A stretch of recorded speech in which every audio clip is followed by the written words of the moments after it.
আচ্ছা, ছোলে ভাটুরে খেতে কার কার ভালো লাগে অবশ্যই কমেন্টে জানিও। আজকে ডিনারে ছিল ছোলে ভাটুরে। এখানে দিয়ে দিয়েছি ময়দা আর তার সাথে মিশিয়ে দিয়েছি সুজি, আর দিয়ে দিয়েছি পরিমাণ মতো নুন আর অল্প একটুখানি চিনি, সাথে দিয়ে দিয়েছি রোস্টেড জোয়ান আর একটুখানি কালো জিরে, আর দিয়ে দিয়েছি পরিমাণ মতো দই, আর সাথে একদম অল্প করে একটুখানি বেকিং সোডা। পুরো জিনিসটাকে ভালো করে মিক্সড করে নেবো, আর তারপরে অল্প অল্প গরম জল দিয়ে ভালো করে একটা ডো তৈরি করে নেবো।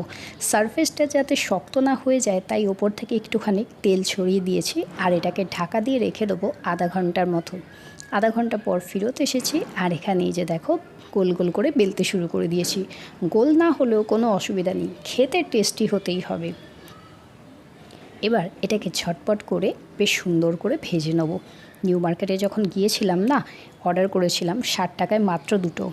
না ভরেছিল পেট আর না ভরেছিল মন।